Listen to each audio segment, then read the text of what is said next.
তিনি সেবা কার্যে নিয়োজিত, সেই ছবি আপনারা দেখতে পাচ্ছেন। গুরুদ্বারের যে নিয়মগুলো রয়েছে সেই নিয়ম বিধি কিন্তু তিনিও পালন করছেন, দেখতেই পাচ্ছেন।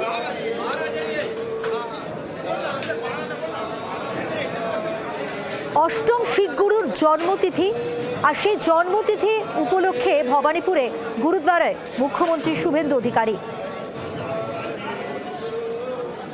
এবং সেবা কার্যে নিজেকে নিয়োজিত করেছেন এই গুরুদ্বারায় গিয়ে, সেই মুহূর্ত আপনারা দেখছেন। যারা যারা খেয়েছেন আজকে গুরুদ্বারে, তাদের খাওয়া সেই বাসন, সেই পাত্রগুলো তিনি ধুচ্ছেন। অষ্টম শিখ গুরুর জন্মতিথি উপলক্ষে আজ গুরুদ্বারায় গেছেন মুখ্যমন্ত্রী শুভেন্দু অধিকারী।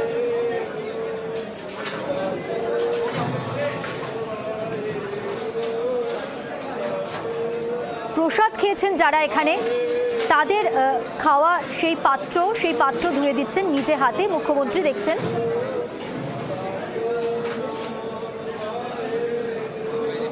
অষ্টম শিখ গুরুর জন্মতিথি উপলক্ষে গুরুদ্বারায় মুখ্যমন্ত্রী শুভেন্দু অধিকারী ভবানীপুরে যে গুরুদ্বারা, সেখানে তিনি পৌঁছে যান আজ সকাল সকালই।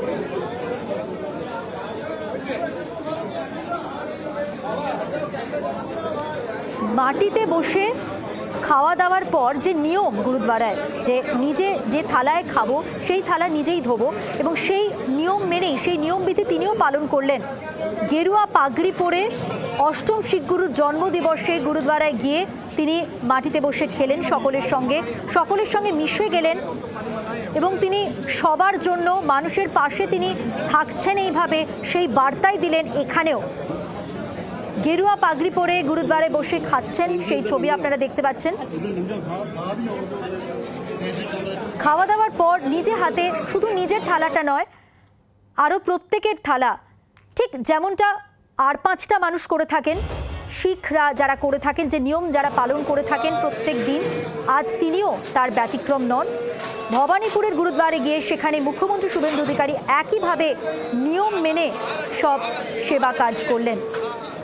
একদিকে খাওয়ার ছবি, খাওয়ার মুহূর্ত আপনাদের দেখাচ্ছি, অন্যদিকে খাবার থালা ধোয়া নিজে হাতে মুখ্যমন্ত্রী শুভেন্দু অধিকারী, তিনি আর 5 জন মানুষের সঙ্গে মিশে গিয়ে নিয়ম নীতি মেনে আজকের দিনটিকে পালন করছেন।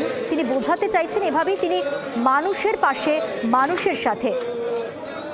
অষ্টম শিখ গুরুর জন্ম দিবস উপলক্ষে, জন্মতিথি উপলক্ষে আজকে ভবানীপুরে গুরুদ্বারায় গেছেন মুখ্যমন্ত্রী। সেখানে প্রত্যেকটি আচার অনুষ্ঠানের সঙ্গে তিনি নিজেকে যুক্ত করেন, এবং যে নিয়মগুলো রয়েছে প্রত্যেক দিনের মতো আজ মাটিতে বসে খাওয়া দাওয়া, প্রসাদ খাওয়া, এবং তারপর নিজের হাতে নিজের থালাটি ধোয়া তো বটেই, এবং আর যারা খাচ্ছিলেন তাদের থালাও ধুয়ে দিচ্ছেন। দেখুন, জি24 ঘন্টা এক্সক্লুসিভলি সেই মুহূর্তগুলো আপনাদের সামনে তুলে ধরছি। ভবানীপুরের গুরুদ্বারায় মুখ্যমন্ত্রী শুভেন্দু অধিকারী। অষ্টম শিখ গুরুর জন্মতিথি উপলক্ষে আয়োজিত যে অনুষ্ঠান, সকাল থেকে যে আচার অনুষ্ঠান পালিত হয়েছে,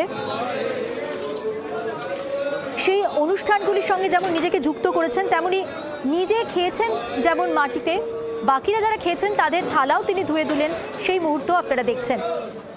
আরও একটু জানবো, কথা বলবো, টেলিফোন লাইনে যোগাযোগ করেছি প্রতিনিধি প্রবীর চক্রবর্তীর সঙ্গে। প্রবীর, দেখো, প্রায় 1 ঘন্টা হয়ে গেল গুরুদ্বারে রয়েছেন মুখ্যমন্ত্রী শুভেন্দু অধিকারী। একদিকে যেমন হরিকৃষ্ণ সাহেব জি তার জন্মতিথি, সেই অনুষ্ঠানে তিনি এসেছেন, এবং এসে দেখা গেল প্রথমত প্রার্থনা, সঙ্গীত প্রার্থনা যেখানে হয়েছে সেখানে অংশগ্রহণ করা। তারপর নিয়ম অনুযায়ী যে মধ্যাহ্ন ভোজ, যে খাওয়া, দুপুরের খাওয়া, সেই দুপুরের খাওয়াতে তিনি অংশগ্রহণ করেছেন, নিজে খেয়েছেন মাটিতে বসে, পাশাপাশি দাঁড়িয়ে নিজের থালা যেমন নিজে ধুয়েছেন, পাশাপাশি দাঁড়িয়ে আরো কয়েকজনের থালাও তাকে দিতে দেখা গেছে, যারা রয়েছেন এখানে ভেতরে রয়েছেন সবার সঙ্গে। স্বাভাবিকভাবেই একদিকে যেমন এই অনুষ্ঠানে গুরুদ্বারে এসেছেন মুখ্যমন্ত্রী শুভেন্দু অধিকারী, পাশাপাশি দাঁড়িয়ে আরেকটা তাৎপর্য রয়েছে যে এটা হচ্ছে ভবানীপুর বিধানসভা কেন্দ্রের মধ্যে, যার বিধায়ক হচ্ছেন মুখ্যমন্ত্রী নিজে। যেদিন নমিনেশন জমা দিতে গিয়েছিলেন ভবানীপুরের প্রার্থী হিসাবে, সেদিনই কিন্তু এখানে তিনি মাথায় প্রণাম করে গিয়েছিলেন, মাথা ঠেকে, এবং সেখানে বলে গেছিলেন যে আলাদাভাবে তিনি কোনো একদিন গুরুদ্বারে আসবেন। মুখ্যমন্ত্রী হওয়ার পর সম্ভবত এই প্রথমবার তিনি এই গুরুদ্বারে এলেন, এই বিশেষ অনুষ্ঠানে, বিশেষ প্রার্থনা যে জায়গায় তিনি অনুষ্ঠানে অংশগ্রহণ করলেন। তারপর যে খাওয়া, যে প্রসাদ বলা হয়, সেই প্রসাদ তিনি যেমন গ্রহণ করেছেন মাটিতে বসে, পাশাপাশি দাঁড়িয়ে নিজের থালা নিজে ধুয়েছেন এখানকার রীতি অনুযায়ী, এবং অন্যান্য কয়েকজনের থালাও কিন্তু তাকে দুটাই দেখা গেছে।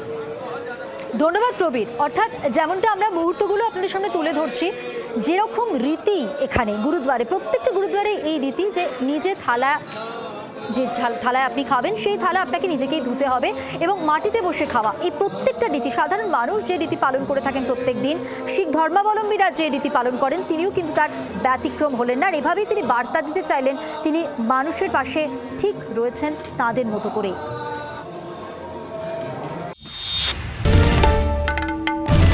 বাংলার আওয়াজ, বাঙালির আবেগ, জি 24 ঘন্টা।